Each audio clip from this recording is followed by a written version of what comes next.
orgullo argentino quiero expresar con este recinte que supe heredar, por ser quien no olvida y no ha de olvidar, patria, bandera y sentir nacional.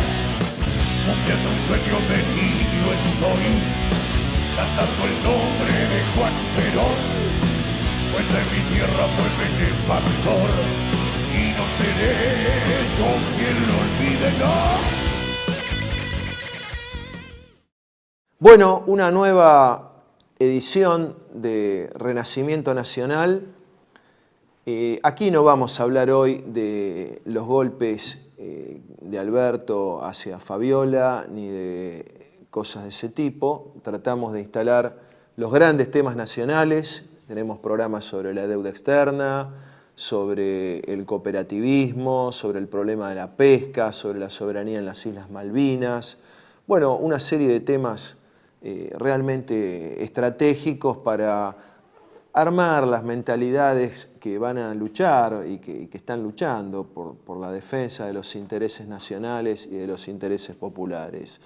Hoy voy a responder, cosa que a veces hago, un correo electrónico. Este correo electrónico lo envía Ricardo López, de provincia de Buenos Aires, de Trenquelauquen. Bueno, hace una serie de comentarios, más bien elogiosos sobre el programa, y dice, bueno, ¿qué bibliografía se recomienda para la formación? A ver, sí, la formación de cuadros del movimiento nacional, etc. Bueno, naturalmente la bibliografía básica del pensamiento peronista, bien leída, ¿no? Comunidad organizada, conducción política, doctrina peronista, fundamentos de doctrina nacional justicialista, que es un muy buen texto que hizo la Escuela Superior de Conducción Política. Luego los libros de Perón en el exilio, ¿no? Los Vendepatria, Las fuerzas y el derecho de las bestias, La hora de los pueblos, y los discursos del general Perón, los videos del general Perón. También hay otros textos que están en la base de ese pensamiento, ¿no? Por un lado está, por supuesto, la experiencia histórica, la experiencia de la lucha de los pueblos y de las comunidades por organizarse y sustraerse al poder tanto del capital como de la oligarquía política que en aquel entonces representaban los partidos comunistas, sobre todo los del área en las que dominaban, ¿no? Que no dejan de ser las nuevas clases de las cuales hablaba Miló Bandelas, que participó de la Revolución Yugoslava y vio cómo el Partido Comunista, los proletarios de ayer, se transformaban en un núcleo cerrado y dominante, en una nueva clase, ¿no? Una especie de nueva burguesía, por así decirlo. Entonces, el poder comunitario en eso es absolutamente importante. Hay que leerlo en los hechos, como nos enseñó Perón, en comunidad organizada, en conducción política y comunidad organizada también. Es una lectura del proceso histórico, ¿no? En conducción política hay un método, ¿no? Que es ver, base para apreciar, apreciar, base para resolver, resolver, base para decidir. Pero eso se soporta, se sostiene, se fundamenta en el ver, el proceso concreto. No la idea, el a priori, sino el proceso concreto. Y de ahí las decisiones se toman naturalmente, decía Perón. Ese es el método, ¿no? En Comunidad Organizada, que es un gran libro que el general nos legó, hay también una visión del proceso histórico. No se trata de un sistema de poder en el sentido de sumar instituciones formales. No, se trata de la transición del capitalismo hacia un modo comunitario, no comunista, sino hacia el poder comunitario, la transición de la democracia liberal capitalista hacia un poder comunitario donde haya capital, pero no capitalismo en el sentido financiero, especulativo y explotador del término. Textos que orbiten en esa línea, bueno, hay algunos muy importantes, ¿no? Por supuesto, en la Argentina tenemos a José María Rosa, del municipio indiano a las provincias argentinas, desde luego la Carta de la Hacienda de Figueroa, de Juan Manuel de Rosas, escrita al general Facundo Quiroga, y muchos otros textos. Ahora, a nivel de lo que podemos llamar la historia de la filosofía política, hay autores que no están muy publicados, ¿no? Pero que trabajan esto. Uno es Romen. Romen tiene el libro El Estado en el Pensamiento Católico, un libro muy voluminoso. Romen fue un gran suareciano, un estudioso de Francisco Suárez, el autor del Tratado del Dios Legislador y de Defensa de la Fe, entre otros temas, ¿no? Además de disputaciones metafísicas y demás, que sostenía Suárez, ¿no?, la doctrina del poder previa a los Borbones, es decir, la doctrina que sostenían los Austria, ¿no? Es decir, el poder procedía de Dios, iba hacia la comunidad y la comunidad lo daba al mandante. El pacto entre el rey y el reino. El de Romen es un extraordinario libro. También está El Estado Corporativo de Joaquín Aspiazu, un autor cristiano, católico, muy influyente justamente en los años previos en la formación del pensamiento peronista y del movimiento peronista. Y bueno, finalmente uno puede recomendar fuentes, ¿no?, como los manifiestos de los llamados caudillos provinciales o la rebelión de comuneros de Juan Maldonado. Hay una serie importante de trabajos y en los últimos años, bueno, ha venido a la Argentina un estudioso italiano, Pierluigi Zampetti, que escribió La sociedad participativa, la participación popular en el poder. Hoy día tenemos un invitado, Luis Gote, que ha trabajado estas cuestiones. Entonces, bueno, esas serían las recomendaciones de libros y siempre la idea de que lo más importante no solo es el trabajo sobre los libros y el trabajo sobre el concepto, sino sobre todo el trabajo sobre la realidad, la captación de la realidad y el trabajo práctico sobre la misma. Bueno, muchas gracias. Y no seré yo quien lo olvide, no. Bueno, hoy tenemos un invitado muy especial. Todos nuestros invitados lo son. Hoy estamos con Luis Gote, un compañero y un pensador, escritor. Ya lleva 5 libros escritos, 3 libros publicados, uno Justicialismo y Comunidad Organizada, el libro Buenos Aires Humana, la hora de tu comunidad, tomo primero, y el tomo junto con Gustavo García, un amigo que actualmente se encuentra en España, y el segundo volumen de Buenos Aires Humana junto con Miguel Zaredi, ¿verdad? Y Gote es un hombre que escribe prolíficamente, tiene una cantidad enorme de artículos en las redes sociales, en la prensa. En la prensa me refiero en la que lee la gente en los municipios, en otras también. Es un incansable e infatigable predicador de un aspecto que durante nuestra Revolución Nacional, interrumpida, inconclusa, comenzó a desarrollarse, pero quedó trunco, que es la cuestión municipal, el municipalismo, algo muy importante porque es donde la gente vive. Bueno, sin más, Luis, quería preguntarte de dónde procede tu, más allá de que sos de Mar del Plata, ¿no?, un municipio de la provincia de Buenos Aires, tu interés y dónde ves realmente la importancia de la cuestión municipal. ¿Qué tal, Pablo? Primero quiero agradecerte por la invitación a tu programa y a los compañeros que nos vienen siguiendo y siguen este prestigioso programa. El programa, yo le llamo el programa de Hugo Melgarejo, que se está por integrar en los próximos días, está en un viajecito. Bien, entonces saludamos también a Hugo Melgarejo y gracias por permitirme estar en este programa. El interés que ha despertado en mí para ir desarrollando toda la cuestión del municipalismo, observar y comprender las características propias de la provincia de Buenos Aires, digo propias porque son únicas de la provincia, que no tiene comparación con el resto de las provincias o el resto de la Argentina, ¿no? El hecho de haber empezado a trabajar en gastronomía, en un restaurante, escuchando a los turistas que venían, donde yo les preguntaba sobre las características de sus municipios, y todos tenían un común denominador.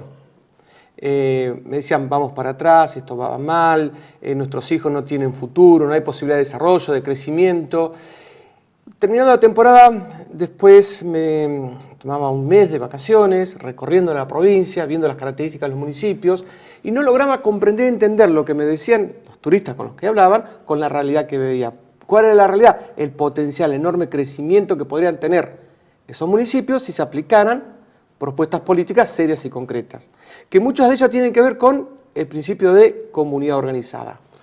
Ahora, antes de ir al tema de las propuestas concretas, me interesa la raíz, ¿no? Porque del municipio indiano nacen las provincias argentinas y las provincias son, vamos a decir así, las parteras del Estado Nacional argentino. Más allá de la discusión sobre el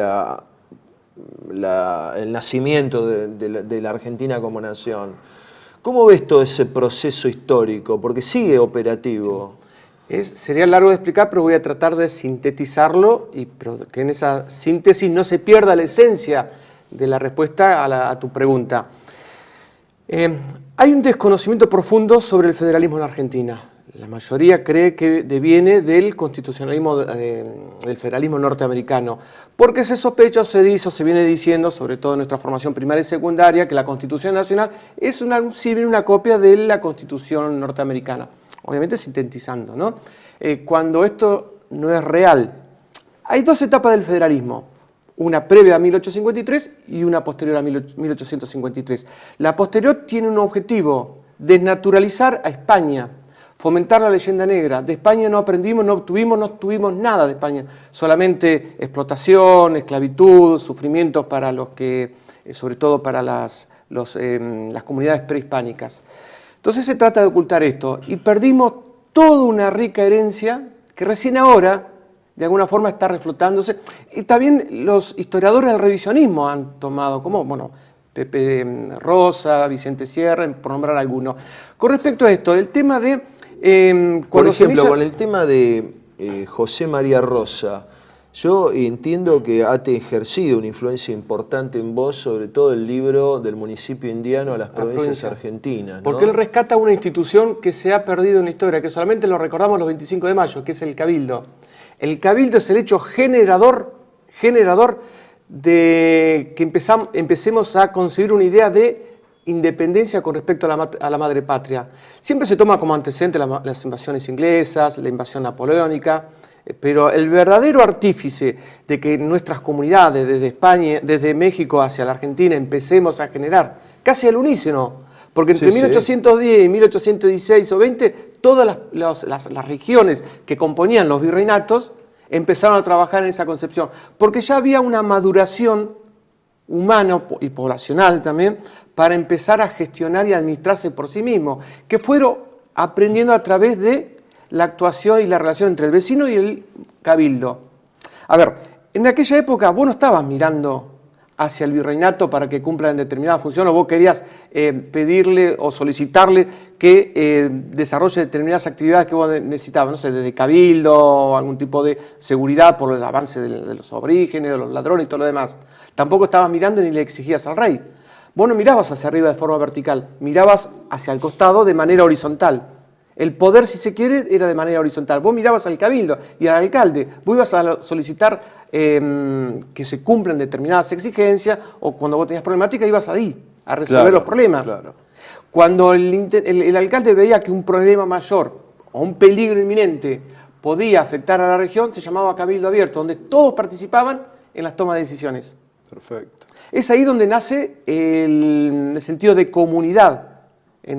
Vamos a hablar ahora particularmente del Virreinato de Río de la Plata, ¿no? Aunque quiero decir primero que el cabildo surge desde lo que es el ayuntamiento que se va generando en el periodo de reconquista española ya en la Edad Media, siglo XI, XII, XIII. Raíces bien Ese antiguas. ayuntamiento tenía una característica: el rey o los señores se le otorgaban el derecho sobre esas tierras que hacían avanzar sobre las posiciones de los moros, ¿no? También esos pueblos que surgían se le daba la posibilidad de tener una carta pueblo o fuero juzgo, como vos quieras llamarlo, que para que se lo entiendan al siglo XXI, en nuestro momento, le podríamos llamar las cartas orgánicas, que es una símil, o un antecedente de las cartas los orgánicas. fueros eran poderes Las competencias de atribuciones que tenía. Descentralizados, ¿no? Que la periferia le sacaba al centro. Eso es lo que después va a motivar lo que se conoce como la rebelión de los comuneros, en el cual Carlos V quiere centralizar el poder, pero lo centraliza nada más que en España, no lo centraliza en América, porque los reyes españoles entendían que las problemáticas eran distintas y necesitaban más autonomía, más independencia que de las decisiones que podía tomar el rey. Por eso el rey le decía a sus funcionarios cuando los mandaba a España: ustedes van con una serie de leyes, pero siempre va a tener relevancia las decisiones que tomaron en esos ayuntamientos o cabildos. Nosotros teníamos, en relación con las ciudades españolas, poco más de autonomía. Correcto. Es ahí donde nace lo que nosotros conocemos como el federalismo. El federalismo es alianza, o sea, alianza de regiones, de países o de provincias con un objetivo. Y vos decís que a partir de 1853, de la nefasta derrota de Juan Manuel de Rosas y el nefasto triunfo del traidor Urquiza, a partir de ahí sobreviene un proceso de centralización de poder, Claro, porque hay, y de pérdida de vida real de las provincias. De hecho, el llamado Estado Federal Argentino, el Estado Nacional, se consolida sobre la base de la destrucción de la vida de las provincias, ¿no? Fue más fuerte todavía eso, porque no solamente se destruye ese sentido de autonomía que tenían las provincias, sino se va contra los federalistas, pero no contra el concepto, la idea, sino contra la persona misma que pregonaba federalismo, porque no olvidemos que Mitre trae mercenarios oficiales del ejército uruguayo para degollar a nuestros gobernadores federales. Claro. Había que desterrar... Paunero, Arredondo, todos los... El ejemplo, para que nos entendamos, es... ya me olvidé el nombre, el Chacho Peñalosa. Ese es el ejemplo del federalismo. Y que nosotros, desde el peronismo, tenemos conciencia, porque lo hemos sufrido después de la Revolución del 55, que salen a perseguir y a encarcelar a nuestros compañeros, y algunos murieron de una forma muy lamentable y trágica. Sí, por supuesto, unos cuantos. Por eso esa historia no es... Luis, vos rescatás toda esta historia federal, empezás correctamente, creo yo, con Los Comuneros de España y un famoso libro de Juan de Maldonado, ¿no?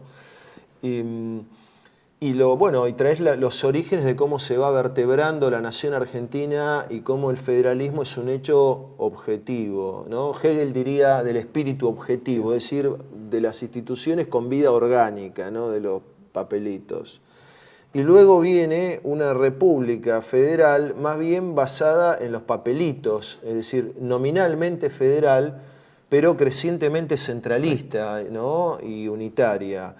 Viene el proceso, naturalmente, ¿no? El proceso histórico, el irigoyenismo, nuestra revolución nacional, justicialista, etc. Y la Argentina entra desde el 55, y ni hablemos desde el 76, en una especie de tumbos y de decadencia, ¿no? Nosotros recién estábamos hablando de la cantidad de gente que vive en la calle, en condiciones... digamos, de extrema pobreza y vulnerabilidad. Bueno, el país se ha ido deteriorando mucho. ¿Cómo ves la posibilidad que en la Argentina actual, dependiente, globalizada, golpeada, sujeta al capital financiero internacional, cosa que en este programa lo hemos evidenciado mucho con otros invitados como Alejandro Olmos Gaona y Héctor Giuliano, ¿cómo ves que en esta Argentina la idea federal o la práctica federal vuelva a construir poder desde el municipio, desde la localidad. ¿Cómo se puede dar ese impulso de lo local? Que vos lo has trabajado tanto, no solo en el campo doctrinario, sino también en tu práctica, porque como acaba de decir, él no va de vacaciones, él va a recorrer para estudiar la vida concreta de los pueblos de la provincia de Buenos Aires. Una especie de imitando, si se me permite la comparación, a Vialet Massé, bueno, cuando elaboró claro, su libro... sí, el informe sobre las clases obreras en el interior de la República. Digo esto para los adoradores de la época conservadora. Vialet Massé dijo en ese informe que la explotación de los trabajadores en el campo no era de sol a sol, sino de luna a luna, porque empezaba antes del amanecer y terminaba luego del anochecer, ¿no? Un informe a encargo de Joaquín B. González. Claro, con respecto a él, déjame decir que es un libro extraordinario para comprender una Argentina donde Argentina no era potencia. Naturalmente. Y donde cuando el libro se lo pide Roca y cuando termina su periodo, su gestión, Roca, Quintana asume la presidencia y ve este informe y dice: oculten esto porque no podemos demostrar el fracaso del liberalismo. Un dato de color para claro, decirlo, ¿no? Sí. Pero con respecto a lo que vos me decías del federalismo, ¿no? Vialet Massé hizo el dique de Río Tercero En Córdoba. Sí, tuvo problemas legales, pero injustamente, sí. Y bueno, había que tapar a aquellos que denunciaban lo que es el liberalismo. Así no sé es. si nos resulta un poco a sabor del presente. Sí, vuelve, en general, sí. Pero con respecto al federalismo, hay dos etapas, que vos lo dijiste y esto es extraordinario. En Argentina tenemos tres doctrinas. La cristiana, la primera etapa del federalismo hasta 1853, que es la doctrina. El federalismo es una doctrina porque nace y surge del sentimiento del pueblo. Es algo popular que se va dando en los 400, 500 años del virreinato. Hay un documento clave que es, estarás de acuerdo conmigo, la carta denominada la Carta de la Hacienda de Figueroa, escrita por Juan Manuel de Rosas, dirigida al general don Juan Facundo Quiroga, ¿no? Es el primer documento, yo diría que es el antecedente de comunidad organizada. Ese documento es fundacional para la Argentina. Claramente. Es el primer documento de organización nacional. Bueno, te decía, una parte doctrinaria, que es el surgimiento de una decisión popular, mantener sus provincias con un alto grado de autonomía independiente de lo que decide Buenos Aires. Bien. Y una segunda parte que yo denominaría la parte ideológica, es decir, el pensamiento de un grupo de técnicos de elaboraciones de teorías que se toman desde afuera, principalmente Estados Unidos, después con la concepción centralista de poder que se elabora desde Francia, y que se conjugan en Buenos Aires, que es la política que va a desarrollar Mitre, que es un federalismo sui generis. En realidad no es federalismo. El artículo 1 debiera decir: somos un Estado centralista porque esta es la verdad. Y que después se centraliza en el gobierno de Raúl Alfonsín con la ley de coparticipación federal, que me parece una aberración y lo más antifederal que uno se puede imaginar. A ver, hiciste un salto interesante, digamos, de Mitre a Alfonsín, ¿no? ¿Por qué la ley de coparticipación federal, en rigor, lo cual yo estoy de acuerdo, se llama federal, pero es la ley unitaria de la dádiva, ¿no? ¿Podés explicarlo eso para nuestro público? A ver, el centralismo está encubierto con el concepto de federalismo, como la socialdemocracia se encubre dentro del peronismo para actuar desde el poder y llevar adelante sus políticas de acuerdo a su ideología. Correcto. Con esta ley de la coparticipación, que según en aquel momento, 88, debió haber actuado por un periodo de tiempo, o sea, era transitoria, que después muchos la aprovecharon para seguir ejerciendo ese centralismo. Y lamentablemente muchos dentro del concepto o de la autopercepción, o se autoperciben como peronista. Pero el objetivo, y esto se van a enojar muchos de los correligionarios... Esa es la quinta rama, ¿no?, del justicialismo. Está la juventud, política, sindical, femenina y autopercibida. Autopercibida, la hemos dado origen en este momento. Pero el tema de la coparticipación no es porque el doctor Alfonsín tenía una idea de repartir equitativamente los recursos de la nación ante las provincias, sino para castigar a una provincia que necesitaban y debilitar al gobierno que asumía en ese momento, que era el gobernador Antonio Cafiero. Correcto. Entonces, desde una concepción muy mezquina, muy pequeña, planifican esto? No para el beneficio de las comunidades, sino en beneficio de un partido político. Digamos, articulando una ley que tiene un impacto y una gravitación nacional e histórica en función de una coyuntura política que ya pasó. ¿Sí? Lo grave de todo esto es que los gobernadores dejaron de pelear por sus propios recursos, principalmente la provincia de Buenos Aires, que también el gobierno de Armendáriz, también de Duhalde, entregaron parte de sus recursos para ser repartidos a las otras provincias. Y los gobernadores de las otras provincias se quedan con lo que les manda la nación, con la coparticipación. Y no desarrollan sus provincias, no tratan de generar ideas, propuestas, proyectos para el crecimiento y desarrollo de sus provincias. Correcto. Bueno, promediando ya el programa y a pedido aquí del equipo técnico, pasamos a un cuarto intermedio, a un corte técnico.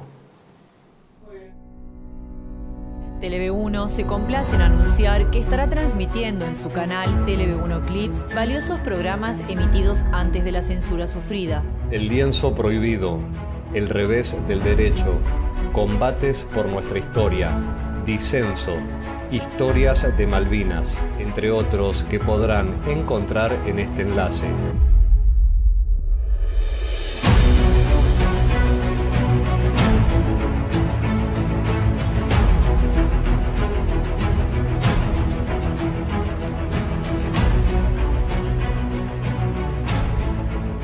Agradecemos su aprovechamiento y difusión.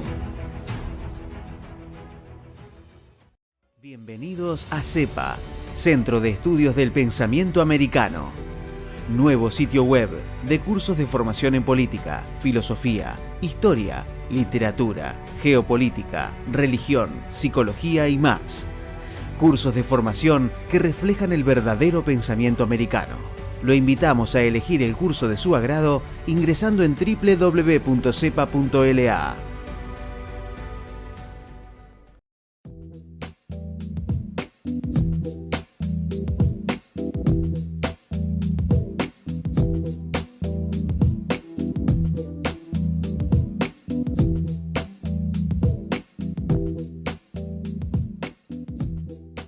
Decir siempre la verdad primero tiene un precio. Dependemos de tu ayuda. TLV1, toda la verdad primero.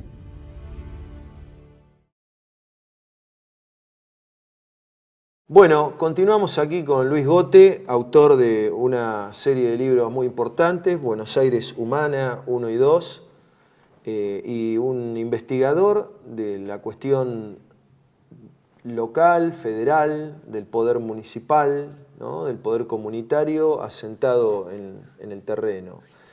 Bueno, Luis, quería preguntarte, como nuestro programa es un programa que trata de brindar ideas hacia, bueno, cuadros, militantes, dirigentes, etcétera, quería preguntarte sobre las ideas que pueden realizarse, sobre la eventualidad de las propuestas para que no se pierda esa vida local que ha sido tan castigada en los últimos años, ¿no? Desde el cierre del ferrocarril, la concentración sojera, etcétera, ha sido un gran expulsor de gente y, como decía nuestro querido amigo común Jorge Rulli, ha generado los conurbanos de la pobreza en todas las grandes provincias argentinas, ¿no? ¿Qué propuestas vos sugerirías, qué cambios de enfoque, etcétera? Primero déjame destacar algo que es importantísimo. Creo que en el siglo XX tuvimos un gran federalista, un gran estadista que comprendió la importancia del federalismo. Tal es así que impulsó el desarrollo de las provincias, invirtiendo de manera cierta y real, generando puestos de trabajo, que fue el general Juan Domingo Perón, en sus planes quinquenales, primero y segundo, y en particular el segundo, que es el más importante por un tema. Él pone en funcionamiento el Instituto de Poblamiento Nacional y una agencia de poblamiento para distribuir mejor la gente en las regiones donde hiciera falta para la producción. Desde 1952 a la fecha no hubo ningún proyecto de poblamiento en ninguna parte. En provincia de Buenos Aires quizás, o tal vez lo más cercano puede ser una propuesta del gobernador Duhalde en aquel momento, el proyecto Génesis, que era dividir algunos municipios para distribuir mejor el poder y también la población.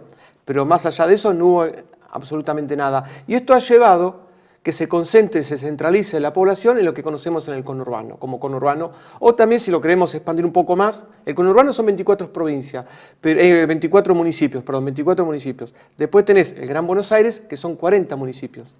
En ese cordón vos tenés 12 millones de personas, el 40% de la población argentina, el 67% de la población bonaerense, cuando en el resto de la provincia está prácticamente despoblada. Hemos perdido 250 pueblos fantasmas.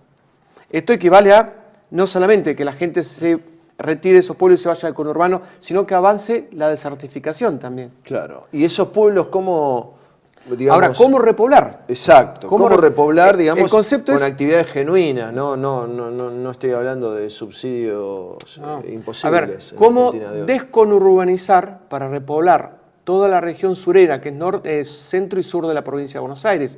Obviamente que tenés que tener un apoyo filosófico primero ante esto. Tenés que tener una concepción hacia dónde apuntás. Si vas a apuntar para obtener votos, y esos intereses van a ser muy pequeños y no va a traer resultados. En cambio, si vos tenés como eje el centro del ser humano, su desarrollo en cuanto también a su familia, que va a permitir el desarrollo del barrio y del municipio y su crecimiento, vas a tener otras propuestas, ideas. Lo que nosotros proponemos, que empezamos desde comunidad organizada, comprendiéndola y entendiéndola, es empezar a trabajar primero con la descentralización, que tiene que ver con las autonomías municipales. ¿Qué es lo que hizo el gobernador Quintela en la provincia de Buenos Aires, de La Rioja, con la reforma de su Constitución? Ah, sí, muy bien, sí. El artículo 198,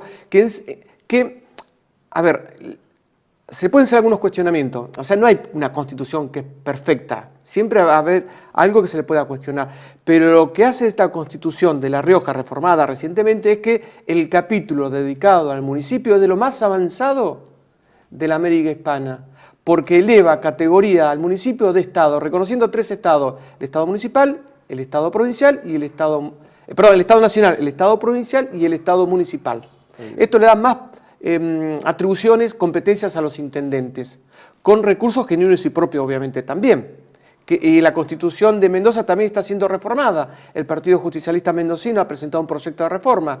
La Constitución de Santa Fe también va en ese camino, en una reforma constitucional. Son 3 provincias el cual no respeta el artículo 123. ¿Y qué pasa con Kicillof en la provincia de Buenos Aires? Porque yo recuerdo, digamos, hace muchos años, no estaba Kicillof, ¿no? Kicillof era dirigente de una agrupación de medicina, pero nosotros, con algunos compañeros, intendentes y demás, como Jesús Carilino, gran intendente en Malvinas Argentinas, se pedía una reforma para que los municipios tuvieran un control, digamos, en la recaudación impositiva, y de modo que sea de abajo hacia arriba, ¿no? Es decir, que los municipios fueran las entidades principales de recaudación y, por supuesto, el gobierno federal va cumpliendo una tarea de subsidiariedad, el gobierno federal, el gobierno de La Plata, digamos así, el gobierno de la provincia,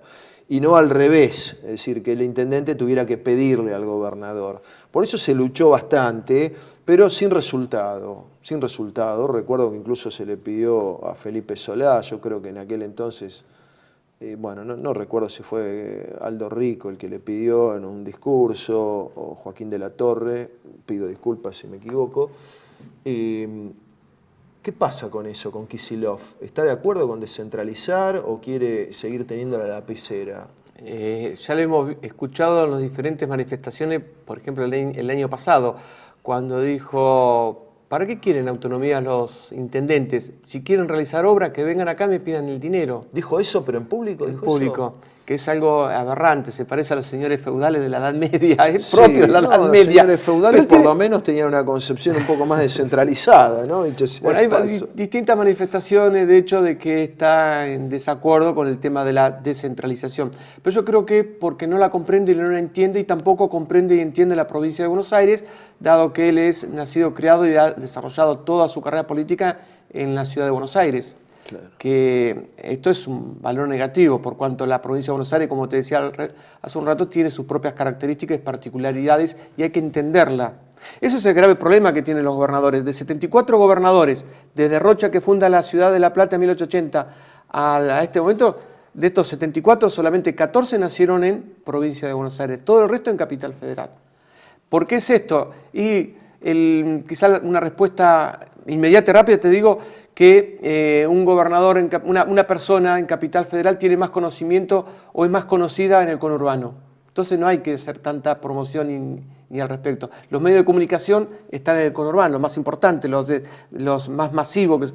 Entonces, van de capital, desparraman en el conurbano. Focalizan a alguien en Capital Federal y ya lo posicionan como gobernador, claro, y el conurbano no entiende. El 67% de los votos están en el conurbano de la provincia. Entonces es fácil. Entonces cualquiera puede alimentar a cualquiera. Pero Luis, impulso de lo local que vos alimentás y que estamos de acuerdo que Kicillof es heredero del pensamiento concentracionista borbónico y no del orgánico de Castilla, ¿no? Del que en realidad vos estás anclando el origen, creo yo correctamente. Y ¿qué propuestas, digamos, la pelea por la autonomía municipal es una, pero qué podría ser hoy un grupo de vecinos, quizá de un pueblo, no solo en la provincia de Buenos Aires, yo esto lo he visto en otras provincias también, sí, digamos, con, bueno, provincias del litoral, etcétera. ¿Qué pueden hacer para poner en valor, digamos, lo local, hacerlo viable? Yo recuerdo, bueno, Jorge Rulli era un impulsor muy fuerte del tema de las granjas orgánicas y demás, ¿no? Y tenía una gran visión en ese sentido. ¿Qué otro tipo de cosas, digamos, se pueden hacer para que la gente pueda vivir con una calidad de vida y de acuerdo a su propia voluntad de poder, ¿no? Comunitaria? Con dignidad y sobre todo que sus hijos no tengan que irse de sus municipios, de sus delegaciones municipales, ¿no? Y afrontar incertidumbres que no saben cómo pueden concluir después.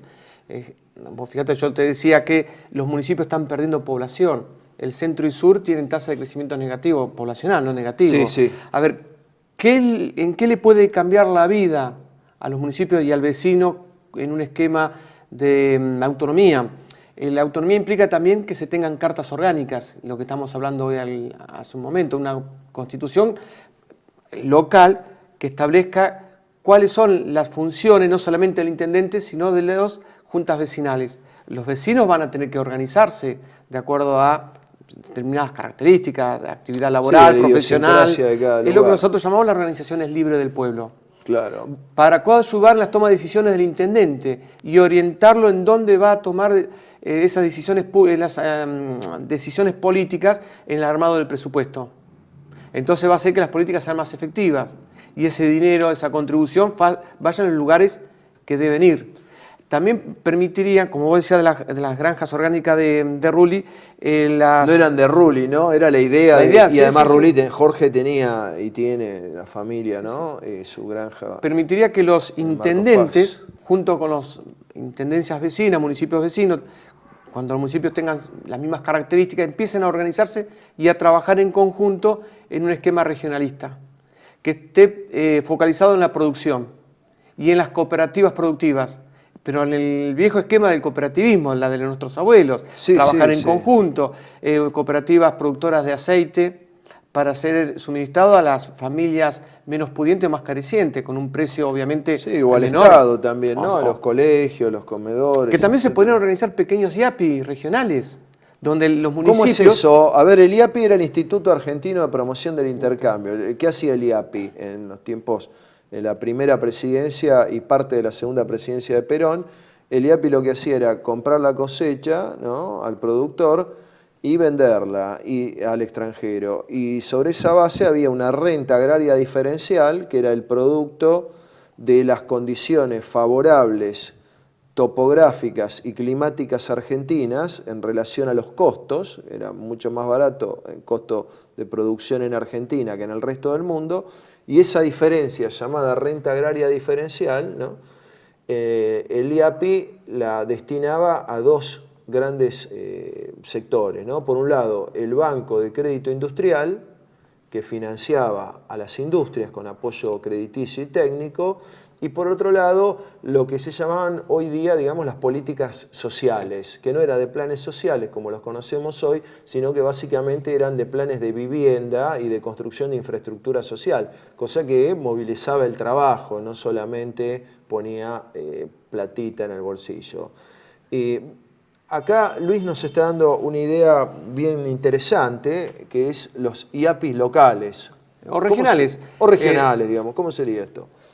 Podríamos dividir, hay diferentes formas Sí. o criterios para poder dividir la provincia de Buenos Aires. Yo creo, por lo menos lo que he podido analizar, estudiar, observar, recorriendo la provincia de Buenos Aires, lo más factible para la provincia es dividirla en 10 regiones, en el cual tendría más o menos entre 1.400.000 y 1.500.000 habitantes. Esto haría factible que las empresas también pudieran asentarse porque hay un mercado ya de 1,5 millones de posibles potenciales consumidores, ¿no?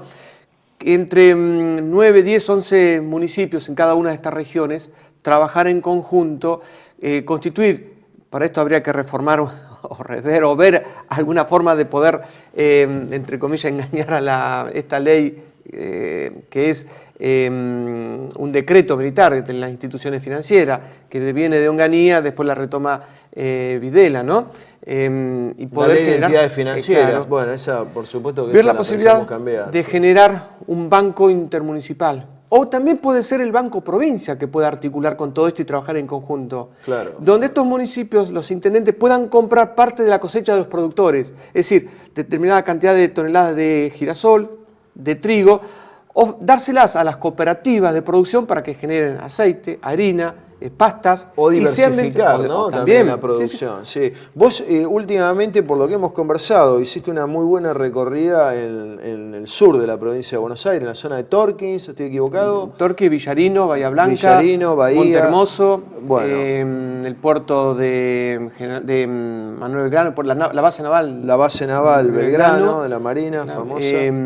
Obviamente Bahía Blanca, Dorrego, y se me está escapando alguno. Y Hablando una serie de no de solo charlas, de diálogos, sino de conferencias. Que y reunido también con los intendentes y la parte política. Como de corresponde, con todo el que te invita, vas con la idea y la exponés. ¿Cuál es tu visión del territorio concreto, de esa parte de la provincia que es extensible seguramente en gran medida al territorio argentino? Porque toda la Argentina está más bien concentrada en ciudades. Es el país, quiero aclarar, Uruguay tiene el 97% de urbanización, el país más urbanizado del mundo, Uruguay, digamos, salvando a Mónaco, que es un estado nacional, pero es una ciudad en realidad, Mónaco, Monte Carlo. Y Argentina también tiene una tasa de urbanidad o de urbanización del 95%, 94%. Una cosa la provincia de salvaje. Buenos Aires, la provincia de Buenos Aires tiene una tasa de urbanización del 94,4% y para fin de década se espera el 98%. Por eso, vamos todos a vivir amuchados al conurbano, en grandes ciudades. Porque sí. si no te va bien en Mar del Plata, en Bahía Blanca o en Tandil, emigrás para el conurbano. Y lo que vos viste, digamos, de esa tierra quizá poco poblada, digamos. Y no llegan son 22, 24 municipios lo que se conoce como la Pero sexta tienen sección potencial electoral. eso, Tremendo, digamos. tremendo. Vos fíjate que no tiene peso político. Al no tener peso político, los gobernadores de turno nunca miraron hacia esa región. Ellos mismos me han hablado con los intendentes que he hablado, de Belgrano, de Villarino, de Bahía Blanca, nos tienen olvidado acá, nunca nos tienen en cuenta para nada. No hay inversión en infraestructura, cuando se destina una inversión o una X cantidad de dinero desde la provincia para, por ejemplo, de Bahía Blanca, o con lo que pasó con la refinería, con el tema del gas licuado que se quería instalar en Bahía Blanca. Bueno, está bien, uno puede hacer dar distintas explicaciones, pero nadie salió a defender los intereses del bahiense, por ejemplo. La provincia, Mar del Plata, las distintas secciones, nadie salió a decir, no, que se queda acá en la provincia de Buenos Aires. Era el intendente y una parte del pueblo y el gobernador, nadie más, cuando debió haber sido la pelea de los bonaerenses.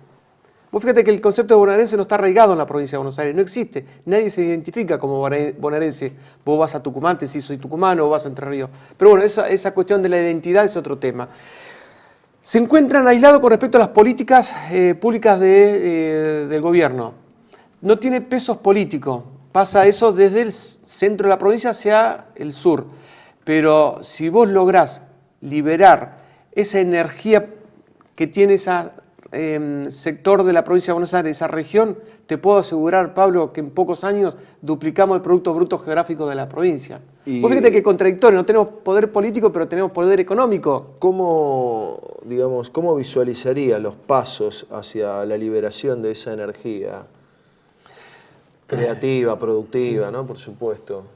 Mira, si bien hemos sido críticos con las políticas que ha llevado adelante el actual gobernador, las decisiones que ha tomado, hace unos 15 días dio a conocer una propuesta, un proyecto que ojalá, rezo por eso, siga adelante, su relación con los BRICS. Tratar de ver la forma, muy bueno, tratar de ver la forma de relacionarnos. Sí, sí. Quizás no directamente porque los BRICS son países, claro. Claro, la relación es entre países, no entre estados y no entre subestados o estados de segunda línea, por decirlo así. Sí. Pero podemos apelar a algunas ideas, como es, por ejemplo, los hermanamientos, que es muy común. De una provincia con otra, claro, de una región con hacia otro. una región de China, de Rusia. Es una idea buena porque obviamente Milei, que es un lacayo del poder financiero internacional, sacó a la Argentina de los BRICS, que es el grupo de países donde está Brasil, Rusia, India, China y otros países emergentes, para ponerlo directamente bajo la órbita estadounidense, británica e israelí, digamos, ¿no? Y bueno, la idea de Kicillof es una idea interesante en ese aspecto de vincular a la provincia de Buenos Aires, cosa que deberían ser, quizás, una idea válida para otras provincias también, por supuesto. Sí, creo que Tierra del Fuego, si me lo recuerdo, y Córdoba también habían mencionado algo parecido. Pero a ver, ¿en qué nos beneficiaría? Se van a perder el espacio de los BRICS, que tiene todo un espacio económico, crediticio, de mercado, de apoyo técnico, bueno, un espacio donde hay que pelear también, por supuesto, pero no se va a perder en función de un capricho ideológico de un presidente desquiciado como el actual, ¿no? Lo más importante de todo esto es el avance tecnológico que ha adquirido tanto China como Rusia, sobre todo en la utilización de drones y de software dedicado a la producción y mejoramiento y rinde de la tierra, que eso es lo que estamos necesitando. Todo lo que es el sur de la provincia, casi llegando hasta el centro, se sigue sosteniendo una agricultura tradicional, esperando que llueva, que el toro se monte la vaca. Hay algunas excepciones, pero uno siempre habla de las generalidades. Y se mantienen los mismos rindes de hace 20 años. No hay un aumento de la productividad del campo.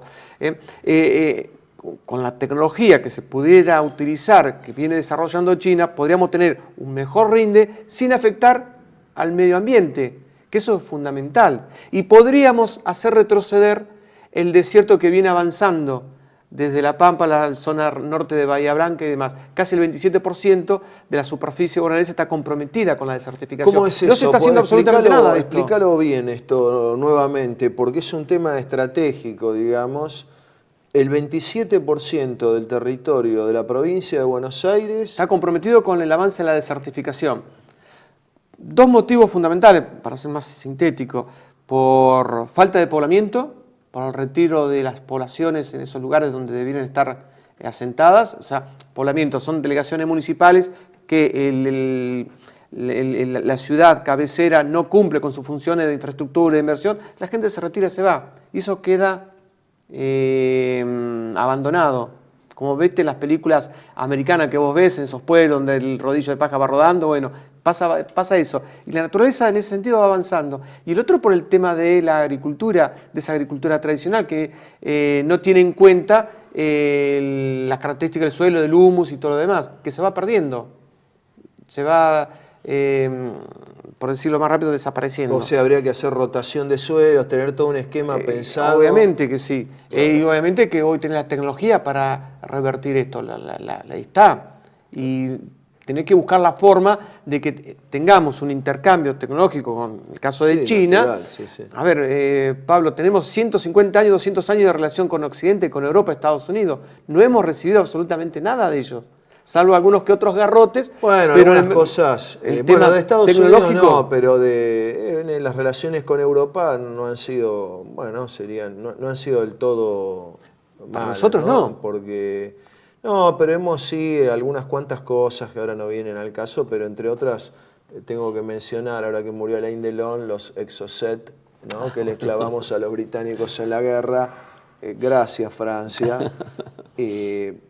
Ahora, todo tu entusiasmo, tu empuje, es una lucha por la que vos sabés que contás con todo nuestro respaldo. Creo que es extensible a toda la Argentina y, si me apuran un poco, a toda Iberoamérica. Nosotros aquí preside esta mesa la guadalupana, la Virgen de Guadalupe, emperatriz de América, porque para creyentes y no creyentes es el emblema de nuestra cultura común, ¿no? La imagen quizá más profunda, que viene del México profundo y está en las entrañas y en el corazón de los americanos.